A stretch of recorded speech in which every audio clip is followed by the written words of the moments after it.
Bienvenidos a Verdades que Transforman Vidas, un espacio para conocer los principios bíblicos que te llevarán a una vida plena y exitosa. Con ustedes el pastor Luis Ricardo Sánchez Blanco. Hemos seguido desarrollando dentro de este gran tema de la adoración 7 formas prácticas para adorar a Dios en espíritu y en verdad. En este bonito tema, la adoración a Dios, que hasta ahora estamos observando que es muy importante en la vida de todo cristiano, estábamos desarrollando ya 2 de estas 7 formas prácticas para adorar a Dios en espíritu y en verdad. La primera fue amar a Dios con integridad y la segunda, obedecer su voluntad en humildad. En la audición anterior estábamos desarrollando esta última forma práctica de adorar a Dios, obedecer su voluntad en humildad. Decíamos que el Señor Jesucristo fue el ejemplo número 1 de cómo honrar y glorificar a Dios en lo que toca con la obediencia a la voluntad de Dios, y esto en un estado de humildad. Nos preguntábamos cuánto le costó, cuál fue el costo que Jesús debió pagar cuando estuvo aquí en la tierra, y hemos venido desarrollando respuestas a la luz de la Biblia acerca de esa palabra. Hoy quiero seguir con esto mismo. ¿Cuánto le costó al Señor Jesús obedecer la voluntad del Padre? Realmente el Señor Jesús tuvo que renunciar a sí mismo para poder hacer la voluntad de Dios en humildad.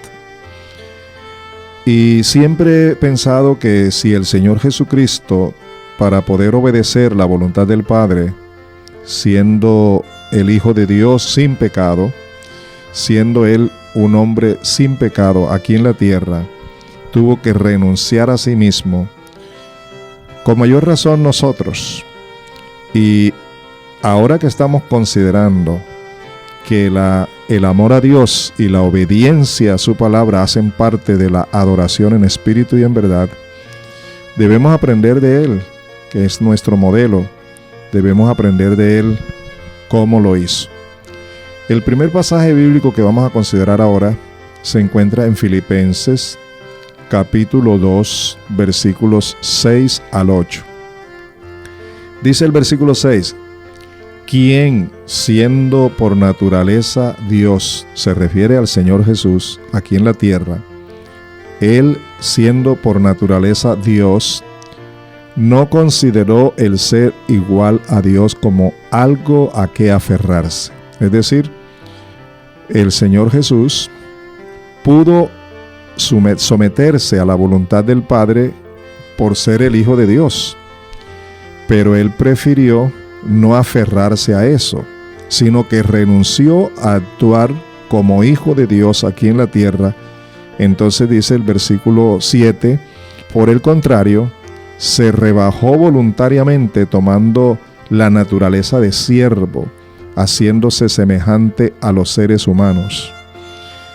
Y continúa la palabra diciendo, y al manifestarse como hombre, se humilló a sí mismo y se hizo obediente hasta la muerte y muerte de cruz.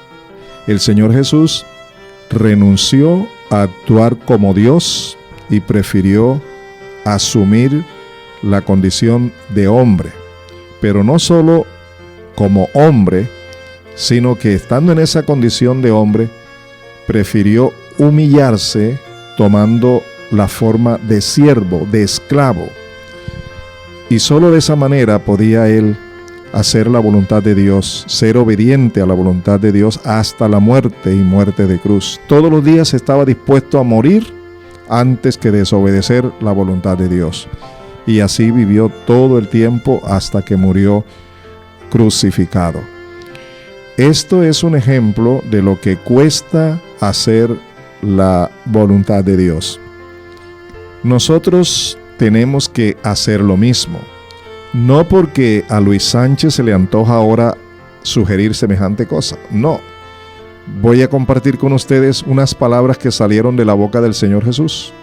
En Lucas 9:23, Él dice, dirigiéndose a todos, es decir, a toda la multitud que estaba al frente a Él, declaró, si alguien quiere ser mi discípulo, que se niegue a sí mismo, lleve su cruz cada día y me siga.